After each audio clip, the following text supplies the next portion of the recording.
Maria Florefes Sally. This is our top 2 in sales as a Great Life Manager for our quarter 2, 2025. Okay, so thank you so much. Naarangin mo ang pinakadako nga bowl. Oh, bowl.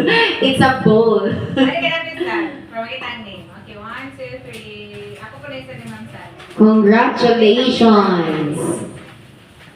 Okay ra ba ta ang tanan din ha? Okay ra ba? Okay. Okay, now let's have another one. Our top 1. No other than Mr. Jonah Dumolho. Our number 1 or our top 1 in sales. And he is a Great Life Manager. Congratulations, sir. Dawata ang among pinakadako nga 1, 2, 3. sudlanan o pagkaon. Okay. So, dugang sa sunod, may kapag hapon pa, no?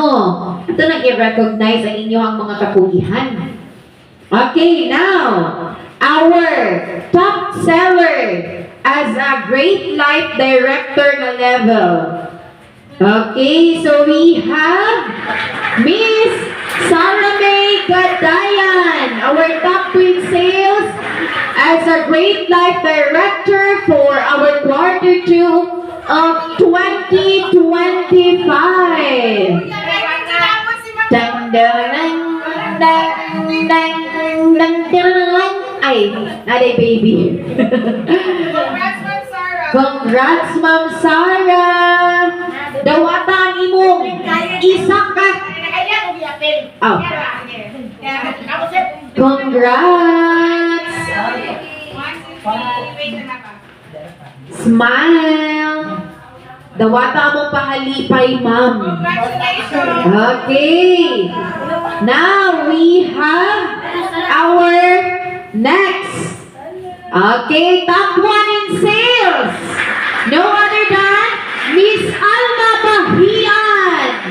Congratulations for being a top 1 in sales as a Great Life Director for quarter 2 of 2025. Asa naman eh? Asa? Ayaw mo sa akong pang ihawa din eh. Kaya digil po tagaan ng snack ano niya. Wala pa si Ma'am Alma? Okay, let's proceed. Hindi na tutugay-tugayon pa. Okay, the most awaited part. Kanigid sila. Top seller na Great Life Executive level. Okay, so this certificate is awarded to Miss Mercedita Aninion for being the top 2 in sales. Esther. Ngayon naman nga na GLD man Sorry guys, typing error na siya. Si Ma'am Mercy ang atong top 2 in sales sa Great Life Executive. Okay, congratulations, Ma'am Mercy. Wala, duha ka bumbay. Grabe yung bay ba? Pixar.